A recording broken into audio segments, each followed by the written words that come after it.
Hello, Ambition Babes. Welcome to or welcome back to my channel. My name is Deon, also known as the Face of Ambition, across all social media platforms. I am so excited about a new series that I'm conceptualizing. So you guys seem to have really loved this episode where I talk about the things that I wish I knew sooner. The things I wish I knew sooner about turning 40. The things I wish I knew sooner about making friends. And today I'm going to talk about the things that I wish I knew sooner about finding balance. The elusive balance, the thing that we're all searching for. It's as elusive as a unicorn. I mean, I feel like I really want balance in my life. I want to be able to feel calm and not overwhelmed and on purpose and intentional. But there are some things that really seem to rattle me whenever I know I can get so many more things done. I have so many passions. I have so many things that I want to accomplish. I have so much ambition. Where do I start? How do I get it all done? What comes first? What's most important? What's going to yield my outcome?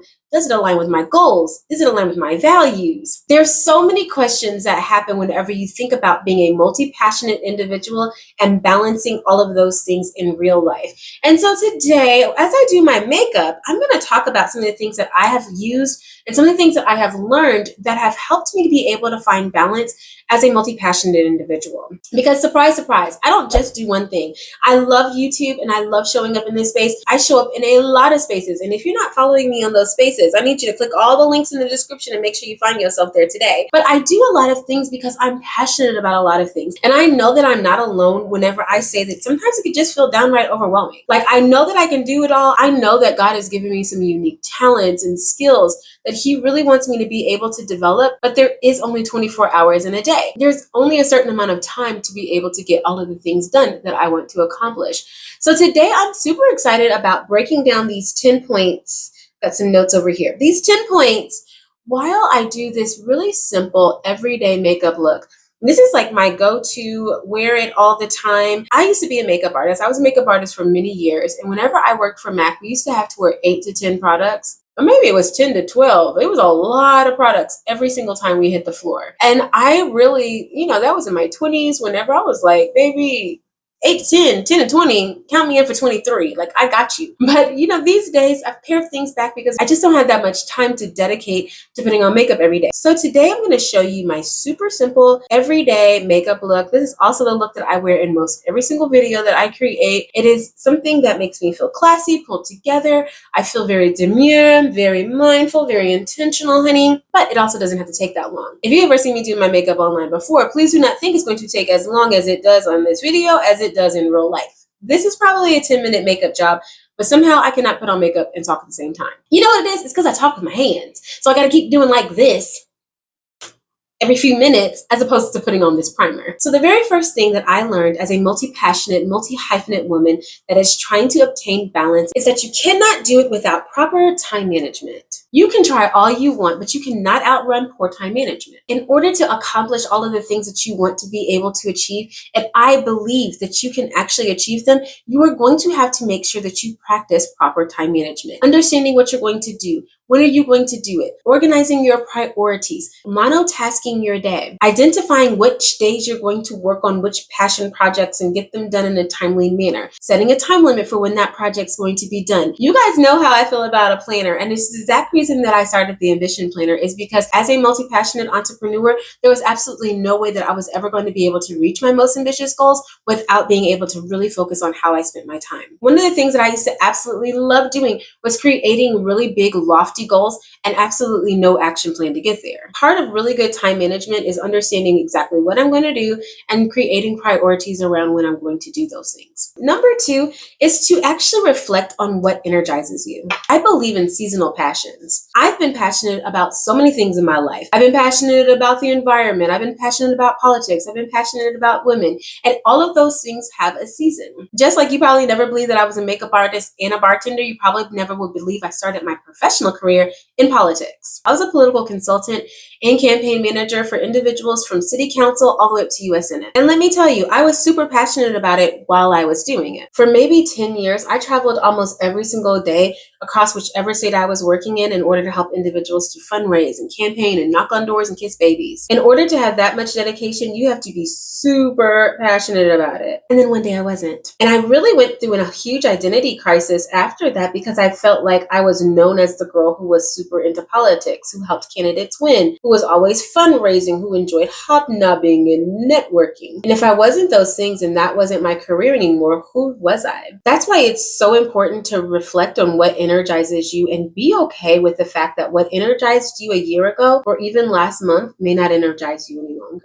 Number 3 is to identify your core values. What I have learned about balancing your passions is that if you identify your core values, the things that really motivate you, typically your passions are all kind of within the same niche. My core values are creativity and helping people, specifically those who identify as female. So for that reason, all of the things that I'm passionate about, all the products that I create, the content that I provide, all surrounds the values that I hold dear. So it doesn't feel as if I'm scattered because everything that I do is in alignment. Yes, it may be selling a product and speaking on a stage, but they still have a common thread that unites them. Number 4 is to identify your long-term goals. Now, you guys know that I'm the 90-day short goal queen, but whenever you are looking to be able to find balance across all of your passions, you really need to start looking at your long-term goals. What is it that you want to achieve overall? What is it that you want to be known for? What is it that would make you ridiculously proud of being able to accomplish? Whenever you think about your long-term goals and what success looks like for you, you can start aligning your passions with the outcome that you desire. This practice oftentimes requires you to understand what success looks like for you. I know for most individuals, the idea of success is attached to freedom. That may be financial freedom, your time freedom, freedom to be able to travel, freedom to be able to say whatever you want. And so whenever you are looking at your passions and your long-term goals, identify exactly what it's going to take for you to be successful in order to get to that outcome. If you're highly passionate about feeding homeless or individuals that are less fortunate, what is your long-term goal as it aligns to that passion? Whenever you're answering that question, you may find that this is something that I'm passionate about today, but it does not align with my long-term goal. And that is okay. As I said earlier, sometimes passions are fleeting. Sometimes I'm passionate about something today and I may not be tomorrow. Identify how long you're going to work on a certain passion and decide that at the end of X amount of time or whenever you've achieved a certain goal that you have fulfilled that passion and now you can move on. Tip number 5 is to experiment and explore. As someone that changes their passions quite often, I understand the importance of exploring new passions, identifying the things that really make you feel alive, the things that make you feel highly energized. Sometimes you don't know you like something until you try it. This is going to take you giving yourself permission in order to explore this passion deeply. Put yourself in the position as many times and as often as possible in order to experience what you think you're really passionate about. As someone that has started their professional career in politics, I understood I was really good at fundraising and it was also a passion of mine. Therefore, whenever I identified that one of my long-term goals is to be a philanthropist, it was a no-brainer to join a board who raised money to create grants for nonprofit organizations. To say that you want to be something and not actually try it may limit the probability of you actually becoming it. You want to be rich? Surround yourself with rich people. You want to be a football player? Go to a football game. Something about allowing yourself to be in the space that you want to actually inhabit just helps you get closer to that goal that much faster. Number 6 is to evaluate the impact. Is your passion something that is personal and will only impact you, or will it impact others? As I stated earlier, I'm super passionate about helping women to be able to reinvent themselves, reach their goals, and start businesses. And whenever I really start evaluating the impact, it is actually a personal goal of mine to be able to help others with the things that I was never given. I don't believe that anybody should have to struggle to learn anything or to feel supported. If you desire a mentor, a big sister, a digital best friend,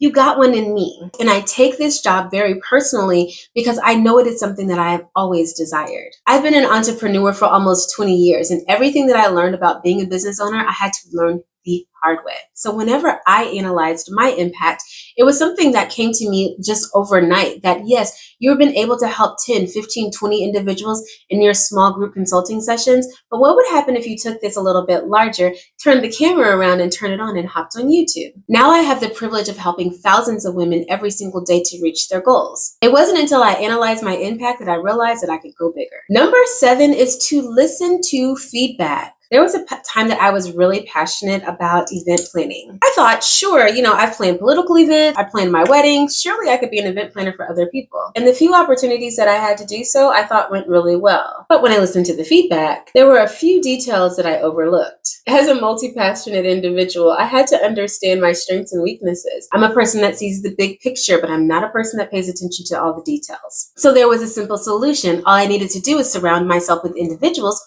who were detail-oriented, and they could partner with me, who was going to conceptualize the concept on a larger scale. We both had our strengths, we both had our passions, and together we were unstoppable. But if I didn't take time and listen to the feedback and thought somebody was just hating, or they didn't know what they were talking about, and what you doing, sis? You're not even doing half the stuff that I'm doing. Perhaps I would still be trying to be a wedding planner, sitting up ruining people's special day. And I'm not gonna lie, sometimes people don't have your very best interest at heart, but surround yourself with people who are rooting for you, who want you to be successful, who are invested in your success just as much as you are. If you don't have anyone in your life that can offer you that feedback, you know that I always suggest doing a SWOT analysis. A SWOT analysis gives you the opportunity to look at your strengths, weaknesses, opportunities, and threats. This gives you the opportunity for you to give your own feedback to your own self. Your gut knows what it's good at. Sometimes whenever you start writing it out, you're like, hey, you know what? I'm really not that detail oriented. Hey, you know what? This industry really is saturated and I don't feel like fighting my way in. Sometimes doing something as simple as a SWOT analysis gives you the opportunity to find balance in your passions and know exactly where you should focus. Number 8 is to assess your skill level. Listen, I believe that God has given us skills, talents,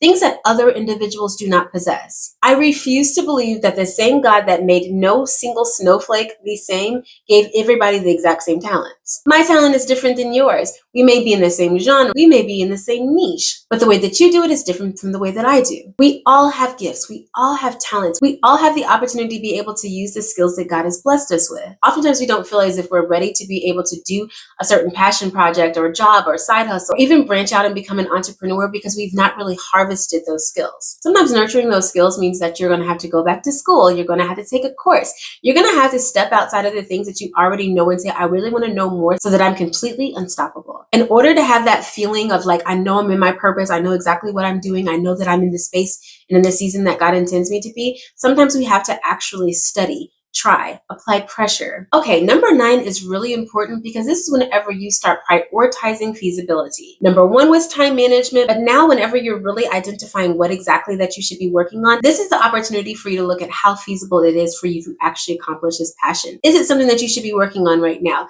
Does it align with your values? Do you have the time and compassion to give it the attention that it deserves? Whenever you really start thinking about feasibility, it makes you start thinking, do I have the resources, the time and energy to be able to put into this passion project right now? Sometimes the answer is yes, and then sometimes the answer is no. If it means something to you and you know that it is important, give it the time and attention that it needs in order to give your passion the time that it deserves. Okay, I only have 2 more steps and I'm nowhere near done with my makeup. I'm gonna have to hurry up this process a little bit.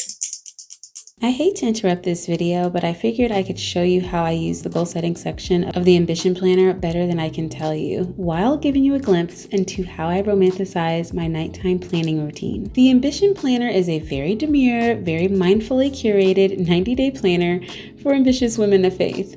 Unlike other planners, the Ambition Planner is a comprehensive tool that combines goal setting, day planning, productivity, gratitude, financial planning, and self-care into one beautiful planner.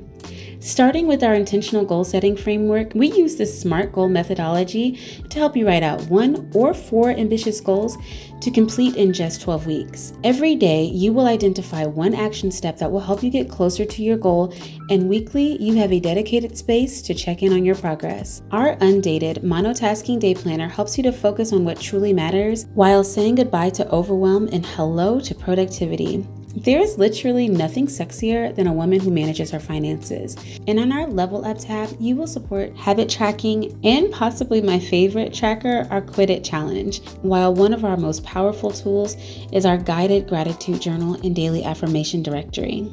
And because you cannot pour from an empty cup, our self-care planner ensures that you're nourishing your mind, body, and spirit.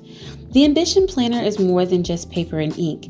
It's a companion on your journey to becoming the woman that God intended for you to be. Beautifully designed and made to last, the Ambition Planner is your secret weapon to success.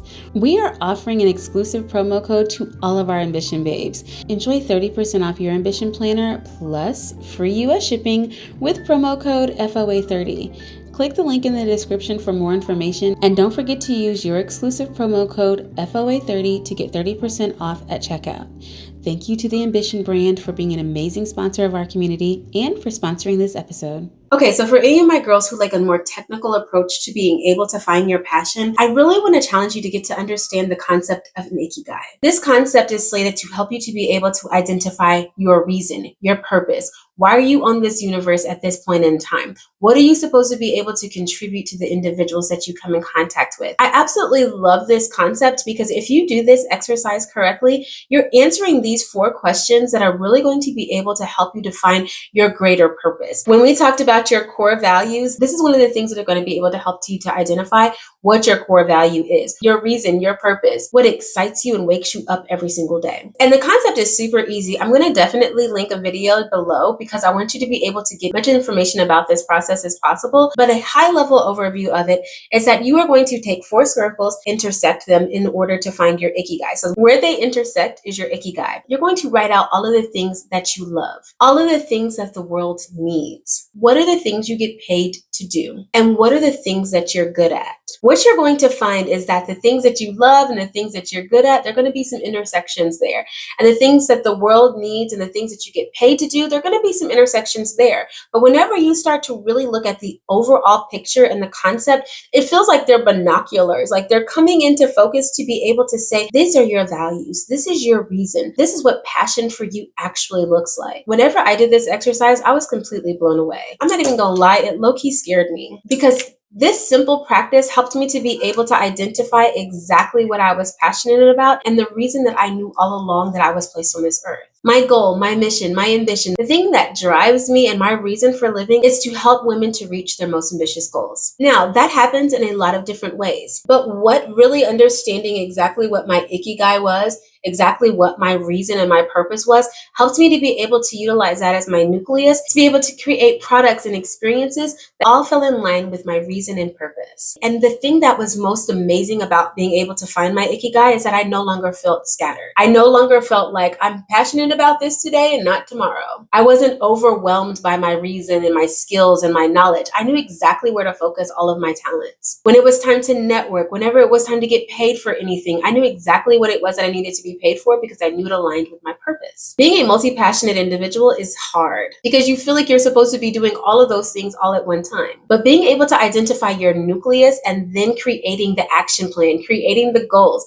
creating structure around how you're actually going to be able to operate as a passionate individual makes life super easy. That's a real big claim, but I stand on it. Life is easier when you have reason for living. And number 11 is to follow your intuition. People say it all the time, let your gut be your guide. And I think that there is some validity to that. But here's what I know. Being a multi-passionate individual can be very frustrating at times, but this is whenever we have to actually take all of our frustrations to God and say, you know what, Lord, I really want to be able to accomplish all of these things. You've given me so many skills, so many talents, so many things that I'm good at. I need for you to tell me exactly what it is that you want me to do right now. Because here's another thing that I know. Operating outside of God's season is also frustrating. Doing something that you know He told you to do, but not whenever He told you to do it, is a sure way to fail. You guys have heard me tell this story over and over again, but when I started this YouTube channel, I started it without consulting God first. I decided that I wanted to be on YouTube. I decided that it was good timing for me to be able to start my channel. And anytime only 3 people watched my videos,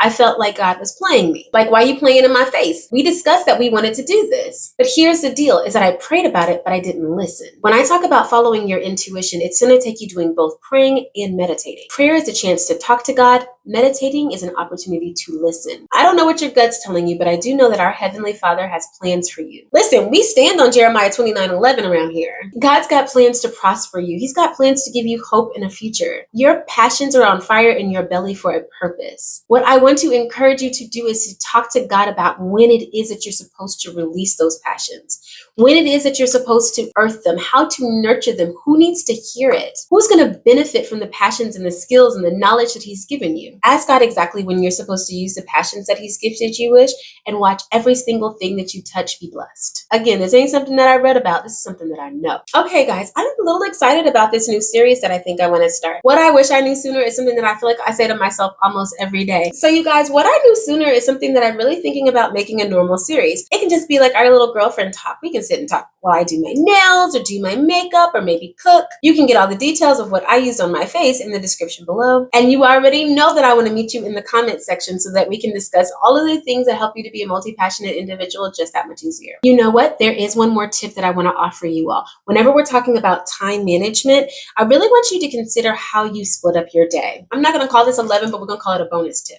Time management is super important, but whenever you're looking at your passions, consider saying, what is it that I can accomplish between 5 a.m. and 9 a.m.? I got a 9 to 5, so I know that I'm busy between 9 and 5. But what else can I accomplish between 5 p.m. and 9 p.m.? Whenever we're trying to launch a business, launch a nonprofit, launch a new initiative, it seems like time is never on our side. I know it was number one, but I'm also going to make it our bonus tip. Make sure that you utilize good time management. One of the things that the enemy would love to be able to tell us is that you don't have time to do it. If he can distract you from doing the things that God wants you to do, then he wins. I want you to be insane about how you use your time, energy, and resources. Because we're out here waiting for you. You've got something that this world needs. Do not allow your passions to sit in your belly because you don't think you have time to harvest it. If you have problems with organizing your time, I definitely want to encourage you to take advantage of the 30% off on getting yourself a brand new Ambition planner. 30% off is for our digital planners as well as our physical ones. Honey, it would be fantastic if you bought an Ambition planner, but if you don't have an Ambition planner, write it on a Post-it. Don't allow anything to hold you back from reaching your goals. Okay, sis, I hope you enjoyed this little chit chat that we had today. I'm super excited about learning more about your passions in the chat below. If you enjoyed this video or identify as a multi-passionate individual, please make sure you give this video a thumbs up so other individuals that are just like us can also view this content. Until next time, Ambitionista, I pray that you are well and that you're doing something every single day to reach your most ambitious goals.